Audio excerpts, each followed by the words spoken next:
My name is Dalinda Brissette. My maiden name is Linda Cosley. My spirit name is Weziwanakwebik, meaning light from the clouds.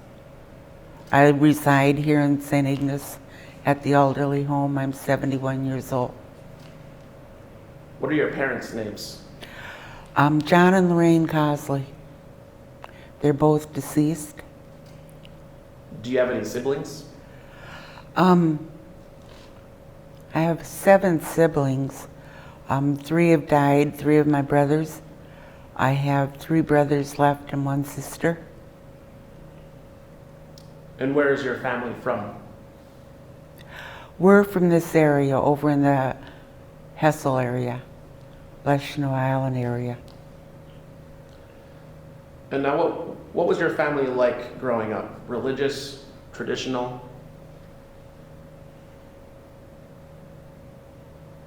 Neither. Neither? My family lived in poverty and alcoholism. So what kind of rules did you have growing up? Just survival. For this project, we are interviewing survivors in Native American boarding schools. Can you please tell us what school you went to? I went to Holy Child of Jesus in Harbor Springs. How old were you when you first went, and how long did you attend? I went there when I was 7 years old, and I attended 1st grade, 2nd, 3rd, and 4th grade. And 3 of my brothers went with me at the same time. What is your first memory of the school?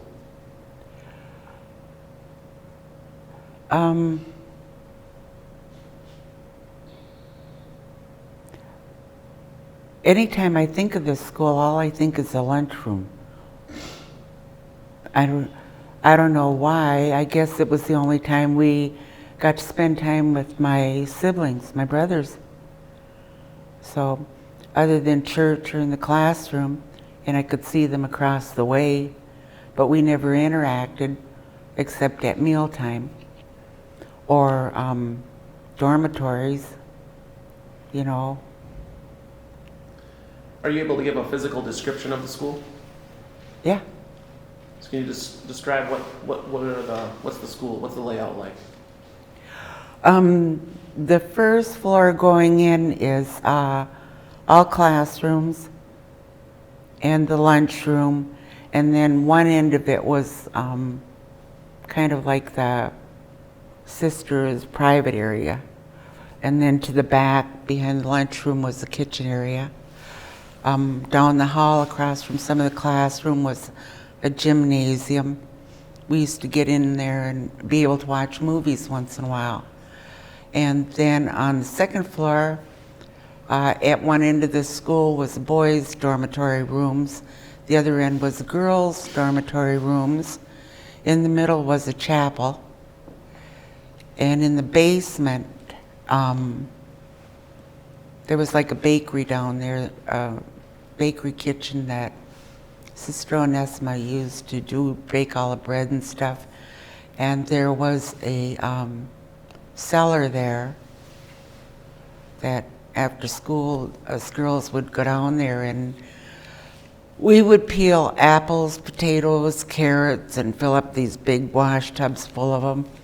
And to this day, I hate peeling apples, carrots, and potatoes. Ask any of my children. So.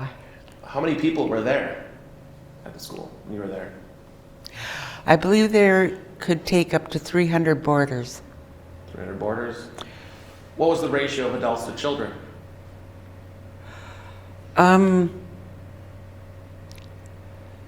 Not quite sure about that. There was generally 2 nuns that took care of the girls. One took care of the little girls, the other one's the big girls. You know, they kind of worked together, taking care of us. And the same way with the boys, the other nuns were either cooks or teachers, laundry. How big would a classroom be? Probably about 30 children. Did you know many of the other children? The girls, you know, we spent all our time, like I said, the boys and the girls were always separated. But we also had day scholars. We called day scholars. It was people from the area that would send their children there for the school day because it was a Catholic school. How did the adults treat the children? Well, they were very, very strict, you know. Everything was structured, very rigid. There wasn't any playfulness or affection or anything like that from any of the nuns. I think their job seemed to be more to keep us under control and follow the rules, and of course teach us all about God and the catechism, and if we didn't obey or if we sinned in any way, we were going to be punished by God or go to hell. Do you believe that the adults cared about your future? No, I really don't think they cared about our future. I really don't. I think they felt their job was to convert the Indians, and because they were partially funded by the government, the federal government, and working with the government, it made them easier to have all these kids put in one place and keep them under control and kind of brainwash them into the white way.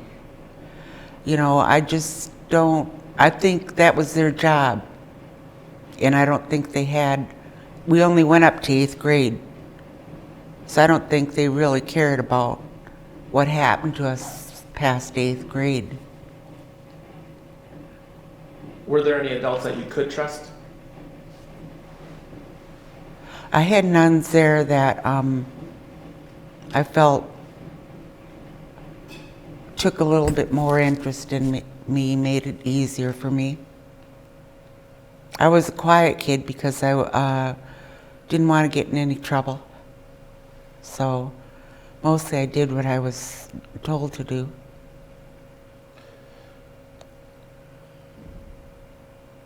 Tell us about how the students got along. Everybody get along with each other? No. I mean, you know, you go, how's that bound to happen? Unless,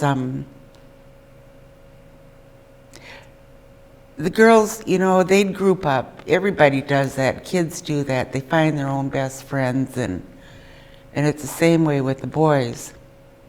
What hurt me was I always felt a responsibility for my brothers, and if I ever heard they were getting picked on or anything, there wasn't anything I could do about it, you know, because we were separated, except at meal times or in the classroom. So. Who were your friends? I had 2 girlfriends. One's name was Rosemary Raphael, and another one's name was Joni Collins. Yeah. So what was the conflict like between students when there would be conflict? Well, generally, you know, if there was any misbehaving or anything, the nuns took care of it, separated them. You know, either sent them to bed, isolated them, no dinner, no supper, anything like that. Punished them in whatever way they felt was appropriate. Okay, so you wake up. It's a typical school day. First of all, what time is it and how do they wake you up? Usually 7 o'clock in the morning with a bell. A bell? And then what do you have to look forward to? Can you give us a day-to-day? You go wash up, brush your teeth, all that stuff, make your bed, get dressed for school, go down for breakfast, and then church. Wait a minute, chapel before breakfast, and then to your classroom, then to church, mass, and then back to your classroom for your classes.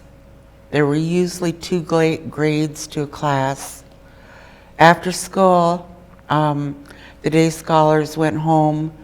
We went up to our dorms to change into our play clothes and then go do whatever jobs we were assigned. Working in the laundry, working in the bakery, going to the cellar to peel vegetables. Not sure what the boys' jobs were other than coal, you know. They heated with coal back then. And I don't know really much what else they did because we were separated. Then we got a little, we had our supper, and we might be able to play in the big girls' room where some would watch TV. A lot of us would sew or just table games until it was bedtime. Then we go back to the dorm and say our night prayers, get ready for bed, and next day, same routine. Generally, how did you feel on a day-to-day basis?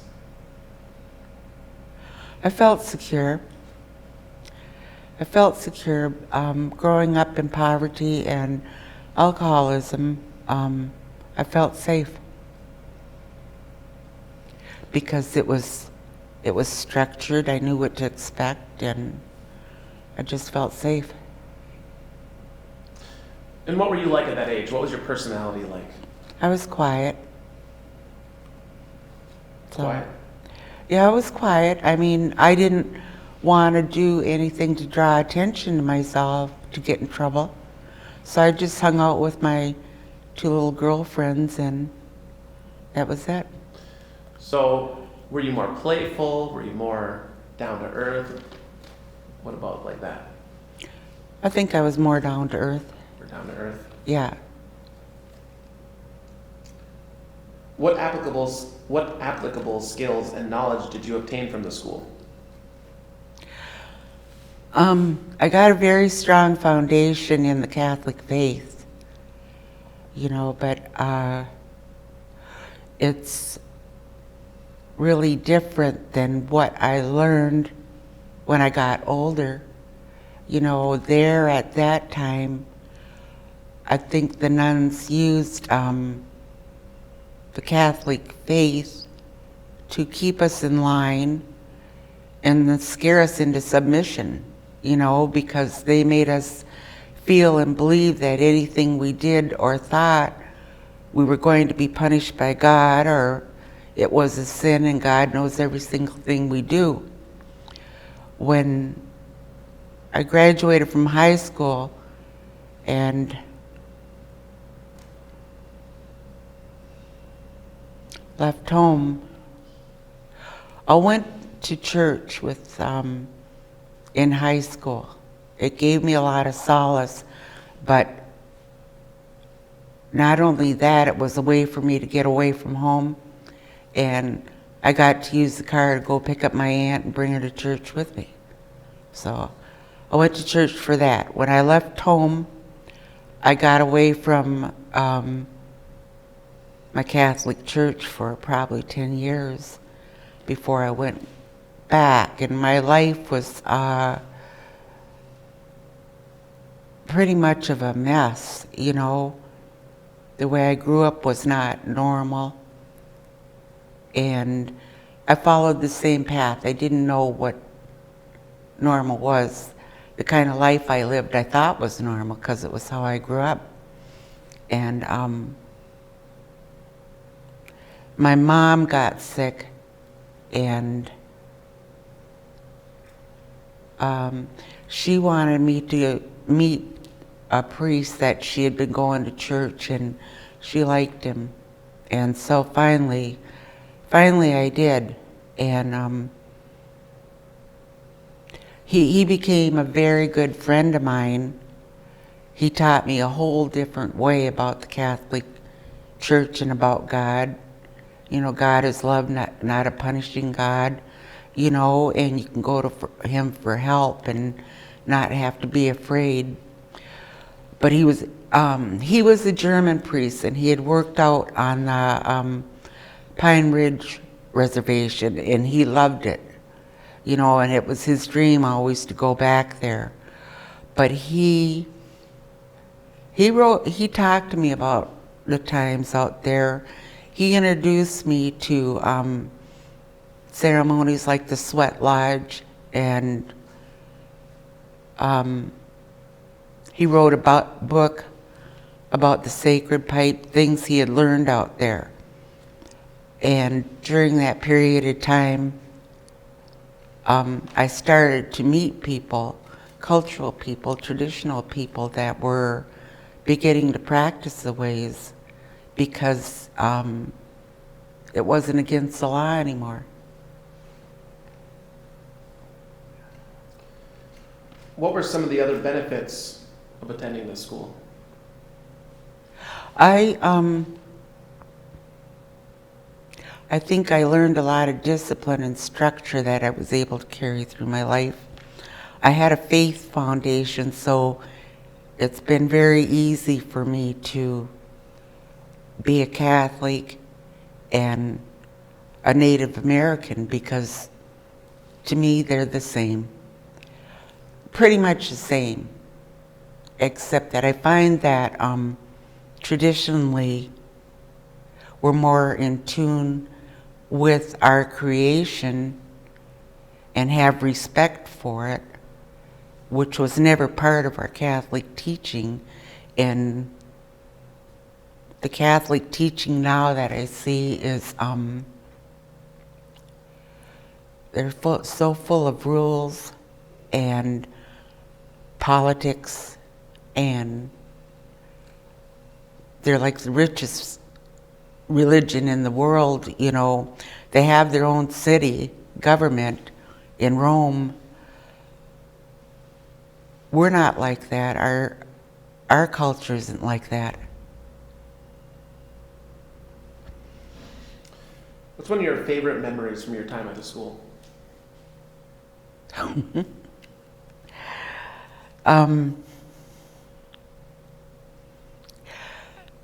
My brother and I, my mom and dad were coming to visit for Easter, and so they let my brother and I make our first communion on that Easter. And I was so excited about both of those things that I got sick during the night and I was throwing up. And the girl in the bed next to me we were trying to be really quiet, and she was cleaning up my mess, and I was begging her not to tell anybody because I wanted to make my first communion and I wanted to be there. But, you know, I wanted to be okay when my mom and dad came. And another thing too is that generally we wore the same dresses. We had our school clothes and our play clothes, but they had this one big room that was full of dresses all hanging up. And now and then, for what you might be able to get in there every once in a while. And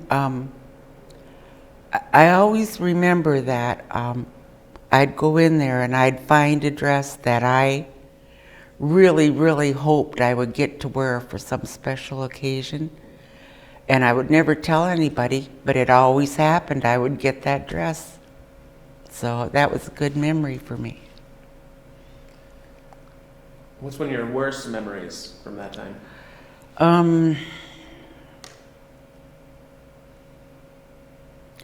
Like I said, knowing my brothers might be getting picked on or something, and there wasn't anything I could do about it. And when you say picked on, What does that mean when they're being picked on?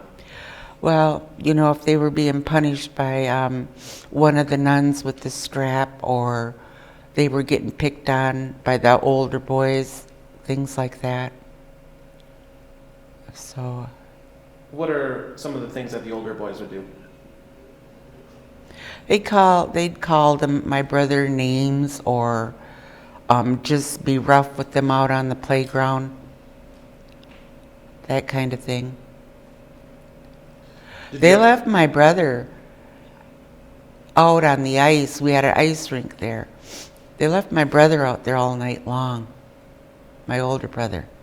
The older boys? Yeah. They didn't know he was out there all night long. And of course, wintertime, if it's an ice rink, till one of the nuns got him the next morning. How would something like that happen without the nuns seeing it? I have no idea. How could something like that happen? But it happened.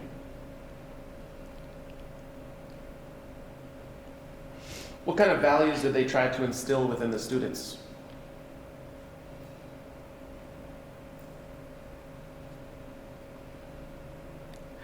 Well, they just beat our Catholic religion into us.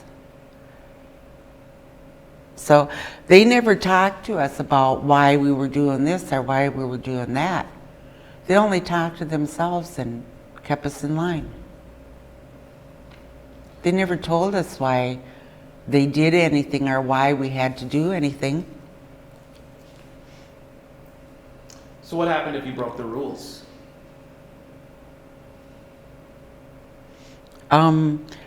Get sent to bed, the dormitory, without any meal. Basically it. I didn't get in trouble much. Now I want to ask, because it's come up in other interviews, you mentioned a strap. And in other interviews, there's been different stories being told about how a student will go and receive that strap. Was there sort of I don't even know what to call it, a process to go and get strapped at the school where you were at that you know of?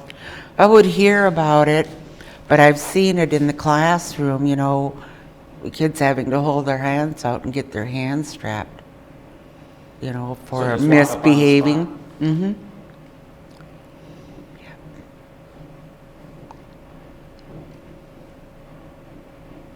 One thing, another thing I learned, I brought out of there,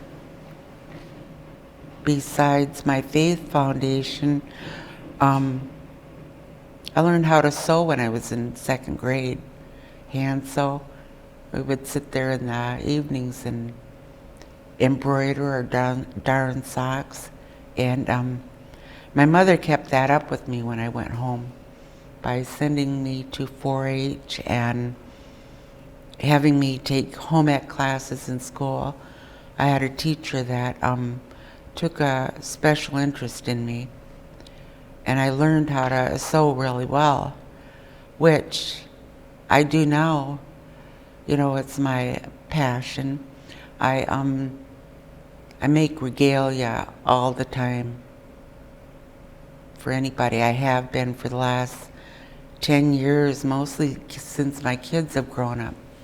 And now I've made ribbon shirts. I can't even tell you how many ribbon shirts I've made, but one time I think I counted 12 or 15 out at our small powwow wearing them at one time. And I've made all of my kids and grandkids some type of regalia. My daughter's introduced me to, or she's taken me to workshops to teach how, for other girls to learn how to make these things, ribbon skirts, and I love it. I really, really enjoy it. And recently I had this past winter, kind of a dream concerning our teachings with my dad and our traditional healers, and because of that, I really wanted to put some of the ladies, my nieces, my own family, because Cosley family are medicine people in our area. And my daughters, my granddaughters, my nieces, and stepdaughters, I made them all jingle dresses because our community needs healing, our people need healing, and because of the pandemic, we need it more than ever. So. Did you keep in touch with anybody from the school? No. How do you think you'd be different today if you had not attended that school? I might be one of the lost childs. You know, I see so many kids these days all over not having any kind of foundation to hang on to. I mean, people are caught up in a life of work, you know, and both parents have to work just to survive, you know. There's the poor, the middle class, the wealthy, but this people on the margins, you know, and even these other groups, they don't have the family time where they're taught morals and things like that. That's pretty scary to me because I've seen it in my own family. You know, there were 4 of us that went to the boarding school, and 4 that didn't. And the 4 that didn't have had more and more struggles in their life. You know, no foundation. But because also my parents were alcoholic. But you look the world over and you know all that is out there. And there's so many lost kids. They have nothing to hang on to. You know, one thing that is encouraging is that I know when I go to fasting camps, not to go to fast, but maybe to be there for support for someone or to help out, our young people are getting there, and they're getting a foundation, you know, so that really encourages me and makes me hopeful for the future. And even in our little group of jingle dress dancers, the oldest one will be 50, and the youngest one just be 5, you know, so they're going to carry on for us. How do you describe yourself today? I describe myself as living the dream. How do you get along with other people? Work, friends, family? I get along pretty well with most everybody, you know. People really seem to respect me,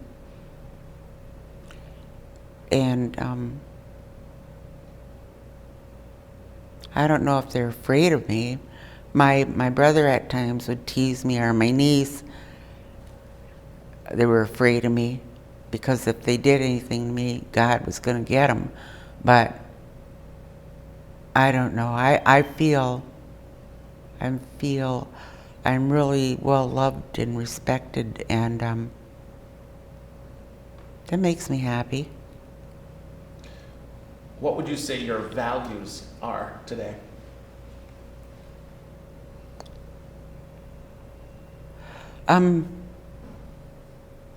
My traditions, you know, and making sure that I'm teaching my children within our family that we are family, and we treat each other with kindness and love, you know. We teach our younger people that they're there to honor and respect their elders, and that we have to continue to teach our younger ones and bring them along with us. Why is it important that these stories be told? Because